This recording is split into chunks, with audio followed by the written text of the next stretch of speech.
আনে, ইমান আনে, মুসলমান করে জন্ম নিয়েছে, ইমান আনেছে, মুসলমান হয়েছে, এতটুকুই। ইমান আনার পরে তার কোনো দায়িত্ব নাই এরকম না। মুসলমান হওয়ার পরে, ইমান আনার পরে এই ব্যক্তির মৃত্যুর আগ পর্যন্ত আল্লাহ তাআলা যেভাবে নিয়ম বলে দিয়েছেন সেভাবে তার চলতে হবে।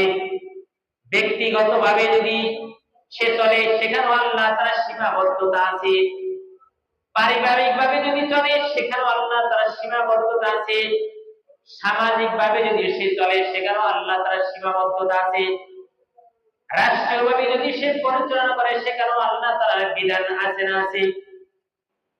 নিজের ব্যক্তিগত জীবন থেকে রাষ্ট্রীয় পর্যায় পর্যন্ত চলার আল্লাহ তাআলা বিধান বলে দিয়েছেন যে এর বাইরে যদি তুমি চলো তাহলে আখিরাত এবং দুনিয়া দুটোটাই তুমি ক্ষতিগ্রস্ত হবে।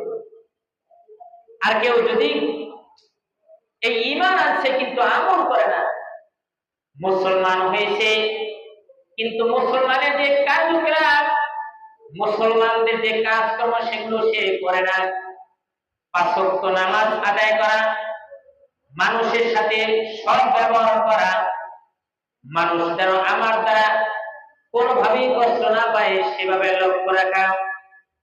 তিরমিজি শরীফের ভিতরে এক হাদিসে আসছে, নবী পয়গম্বর হাদিসে পাকের ভিতরে বলেন, আল মুসলিমু মান সালিমাল মুসলিমুনা মিন লিসানিহি ওয়া ইয়াহদি।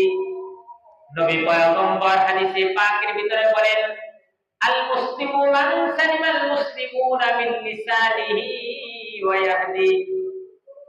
মুমিন মুসলমান হলো ওই ব্যক্তি যেই ব্যক্তির জবান এবং হাত এবং অঙ্গ প্রত্যঙ্গ দ্বারা অন্য কোন মুসলমান কোনোভাবেই কষ্ট না পায়, ওই ব্যক্তি হলো আসল মুমিন এবং মুসলমান। আপনার আমার জবানের দ্বারা যেন কোন মানুষ কষ্ট না পায়, আমার পুরা দেহ বডির ভিতরে যে অঙ্গ প্রত্যঙ্গ গুলো আছে এই অঙ্গ প্রত্যঙ্গ গুলো দ্বারা যেন কোন মানুষ কষ্ট না পায়, সে হইল প্রকৃত মুসলমান এবং প্রকৃত ঈমানদার। আর প্রকৃত মুসলমান হবে কারা?